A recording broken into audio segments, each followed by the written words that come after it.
જીવનની અંદર એને જે સાચું જ્ઞાન પચ્યું કહેવાય કે જ્ઞાન પ્રાપ્ત થયા પછી તમારામાં નિર્માનીપણું આવે.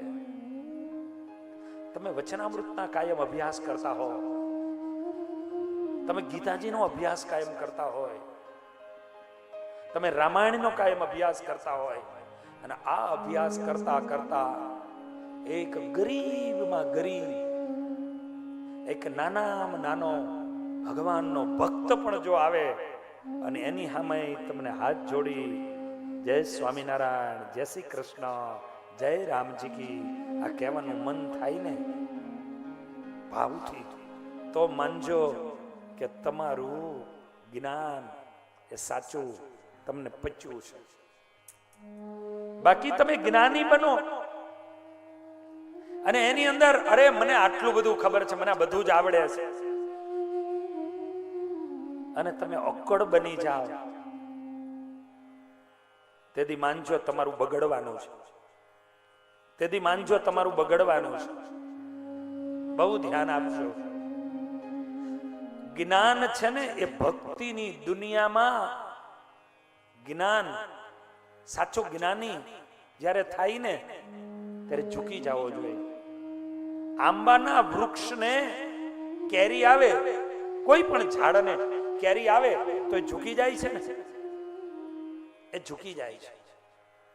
એવી રીતે તમારે તમારા જીવનમાં તમને જ્ઞાન એટલે તમે દરેક જગ્યાએ ઝૂકવું જોઈએ.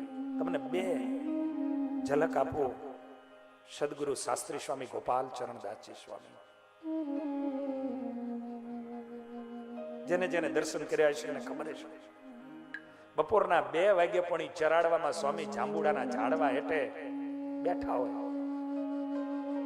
આવો વિદ્વાન પુરુષ, આવો સમર્થ પુરુષ કે તમારા ધાંગધ્રાની અંદર સોડાનું કઈ આમ ધાંગધ્રા આવ્યું, આમ નહીં આમ આવ્યું, આમ તો અમદાવાદ આવ્યું,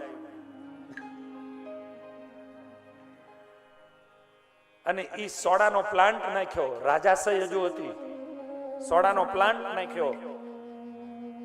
આઝાદી આવું આવું અથવા તો આવી હતી ને ડોકિયા કરતી હતી, રજવાડાઓનું હજુ બધું ચાલતું. સોડાનો પ્લાન્ટ નાખ્યો, પણ સોડા નીકળે ને બધા પીડા નીકળે. જે સફેદ નીકળવા જોઈએ એ સોડા સફેદનો આજ ધાંગધ્રામાં કોઈએ કીધું કે ચરાડવાના મહાન સંતને લઈ આવો, એની સામર્થ્ય છતાં એનું નિર્માનીપણું આજ જ્ઞાન પચ્યું કહેવાય. મારે એ કહેવું છે. અને સ્વામીને બોલાવ્યા, સ્વામી આવ્યા, હરિકૃષ્ણ મહારાજને લઈને પગલા કર્યા, જલના છંટકાવ કર્યા, અને સંતોના ખાલી પગલા થયા ને સાહેબ, ત્યાં જે પીળા સોડા નીકળતા ની વ્હાઈટ નીકળવાના ચાલુ થઈ ગયા. આ સંતોની સામર્થ્ય, આ સંતો છતાં એનામાં નિર્માનીપણું કે બપોરના 2 વાગે હાથમાં જપમાલા લઈ અને આ સાધુ ઓટલે બેઠા હોય અને કોઈ આવે ને 2 વાગે, તેથી આવું નહોતું, ગાડીઓના જમાના નહોતા, અને 2 વાગે આવે અને આ સંત પોતે જાતે કે પેલા હાલ રસોડામાં, અને એને રસોડામાં લઈ જઈ અને પેલા એને થાળી પીરસી જમાડે. એને ક્યારે એવું નથી કીધું કે મને આટલી ડિગ્રીઓ મળી, મને આટલી પદવીઓ મળી તો હું વાંકો ન વરું, હું મારા હરિભગતને ન જમાડું. નહીં, એ જ જ્ઞાન સાચું છે કે તમે જ્ઞાની થયા પછી પણ એક નાનામાં નાનો હરિભગત આવે ને તો એની પાસે પણ બેહી અને ભગવાનની વાતો કરવા માંડો ને, હાલશે, ફાવશે. અને અમારા મહારાજનો ભક્ત એવો ભાવ કરી અને એની હારે જ્યારે તમે ઓતપ્રોત બનો, આ તમારું જ્ઞાન સાચું છે. બાકી તો અક્કડ બાવરિયાની જેવા ઘણા હોય, થોડું આવડી જાય, થોડું વાંચી લીધું, થોડું જ્ઞાન થયું, પગે લાગતા બંધ થઈ જાય. બોલો, અરે ભલા, ज्ञान झुकता वही है जिसमें जान होती है. झुके कौन? झुकता वही है जिसमें जान होती है. अक्कड़े तो मुर्दे की पहचान होती है. अक्कड़े तो मुर्दे की पहचान होती है. झुकता वही है जिसमें जान होती है. એ જ ઝૂકી શકે છે જેની અંદર પરમાત્મા રૂપી ચાકન છે, ભક્તિની જાન છે, સાચું જ્ઞાન છે. બાકી તો કહેવાનું ખાલી એ જ્ઞાન અડબંગ ઉભેલા બાવરિયા જેવા એના જીવનો બની જાય. જો ઝૂકી ન શકે, એ નમી ન શકે, વંદી ન શકે. જ્ઞાન રૂપી જ્યારે ફળ લાગે ને ત્યારે આપણે ઝૂકી જવું જોઈએ.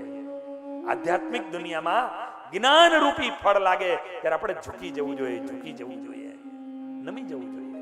કોઈ આવે નાના નાનો હરિભક્ત આવે, સંત આવે તો તમને વચનામૃત, ગીતાજી આદિનું કઈ જ્ઞાન થાય ને, અને એ ત્યારે જ તમને જ્ઞાન પચ્યું કહેવાય કે નાનામાં નાના ગરીબમાં ગરીબ હરિભગત કે સાધુ એને પણ તમે વંદી શકો, એને તમે પ્રણમી શકો. બાકી તો આપણે એમ માનો મારા જેવો કોઈ નહીં. તેથી માનજો કે તમારી ભક્તિ અને તમારું જ્ઞાન સમરા કાઢી ગયું. તેથી માની લેજો કે તમે ભૂલા પડ્યા.